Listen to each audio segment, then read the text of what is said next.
The people who escaped the water were burned alive above it, in the middle of a flood.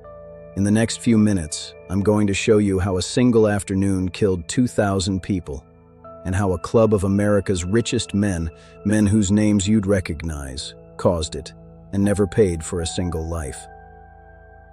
Stay with me to the end, and I'll tell you the one detail the survivors refused to speak about for the rest of their lives. If a story like that is exactly your kind of dark, then you're already one of us. Light a candle and let's begin.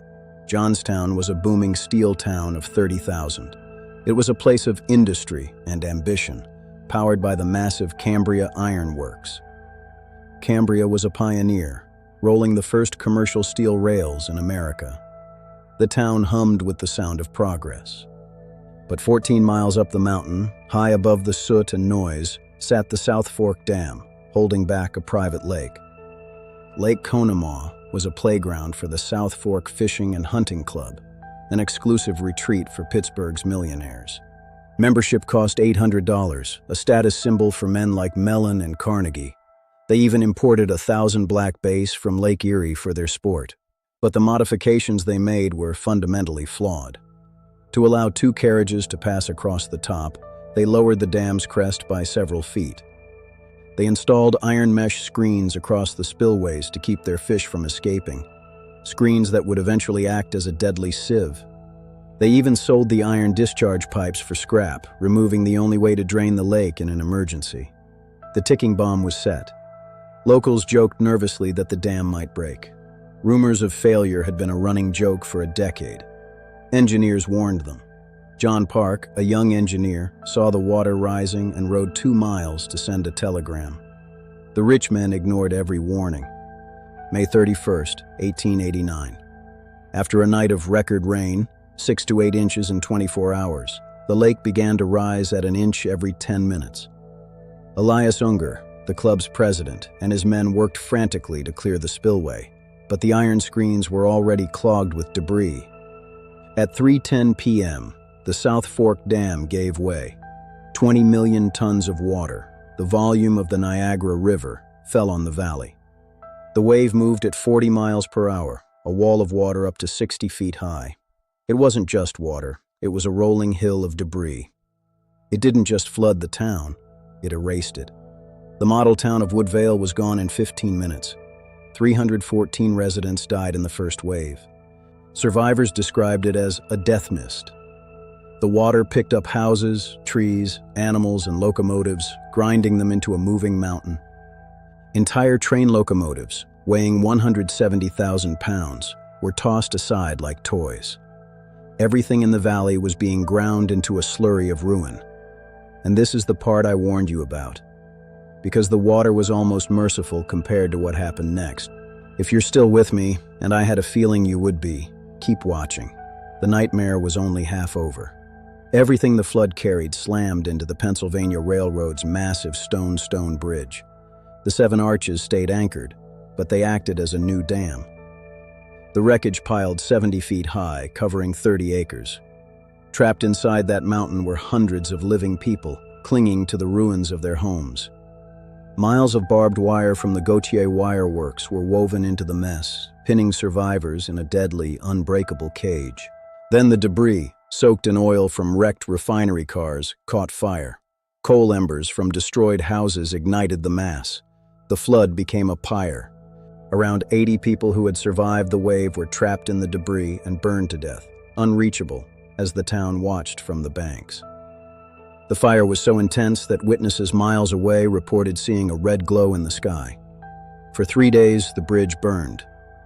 2,209 dead. Statistics don't haunt us. People do. 99 whole families were wiped from existence in a single afternoon. 98 children were orphaned. 124 women and 198 men were widowed. 396 children died. Every house in Johnstown was a place of mourning. Zoom into one face, a mother who lost her husband and all her children in seconds. A whole lineage, gone before the sun went down. There were survivors found miles downstream alive on a mattress, miracles in the mud, but they were few and far between.